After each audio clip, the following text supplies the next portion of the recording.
For those of you who are joining us from Canada, you will not believe the speeches, the motivation that we just experienced here at Sandalstone's River with Jamaica is Back event. And Donovan, you spoke so eloquently to rebuilding, but before we get into that, I want to hear from you.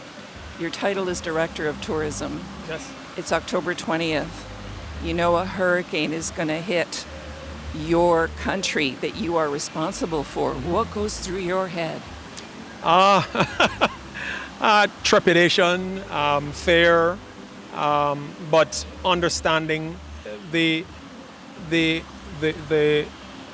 role that I have, the role that we have in tourism for this country is an enormous responsibility, and one that, irrespective of the great magnitude that a Cat 5 hurricane presents, with up to wind gusts of 250 miles an hour, that will just destroy anything and everything in its path.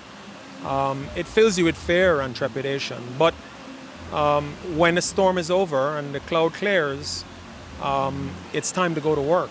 And, you know, as I said earlier this morning, it felt like COVID.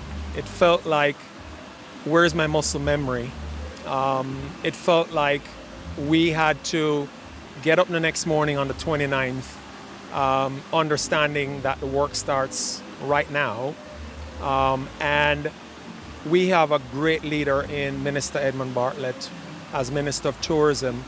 And he set the charge within 24 hours that whatever happens, we have to be fully open and ready by the 15th of December.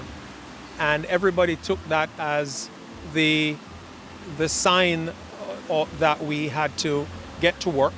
We had to figure stuff out, and we had so much help, so much collaboration. You know, everybody came together and ensured that whatever doors we needed to get open, not just for tourism, but for all Jamaica, and especially for those Jamaicans who have been hit the most or lost the most, we had to make sure that we had help for them as well. So, on the record, I want advisors to understand the situation on the ground here in Jamaica at the moment, because I know a lot of people were mentioning how the American media were portraying a devastated country, Absolutely. you know, completely razed to the ground, which is absolutely not the case.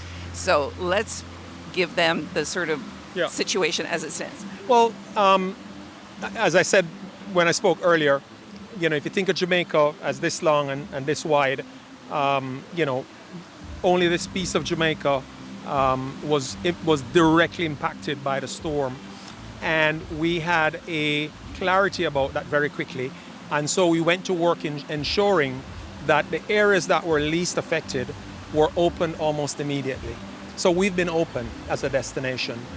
We've been able to receive flights to Ocho Rios and Kingston in particular, because Montego Bay got damaged. But Montego Bay is now back. We're open as a full destination. We have, our power company has restored up to 80% of Jamaica back with power.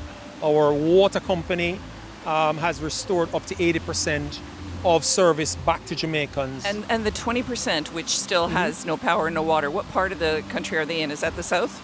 It's mostly in the south, in the Black River, Westmoreland area, and that will come back, you know, over time. Some people will get intermittent services until the service becomes fluid and complete. But what is important, and I said it earlier, and I've said it again for your Canadian viewers, it's been 38 days since the storm hit. We spent the first 7 to 10 days just understanding what had happened and mobilizing assistance for the worst affected.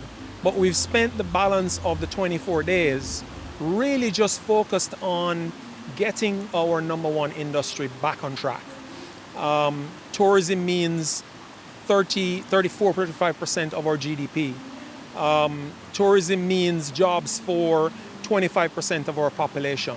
Tourism means that we can allow people who have had the worst damage they've ever experienced ensure that they have their jobs, that they can build their homes back, they can build their families back.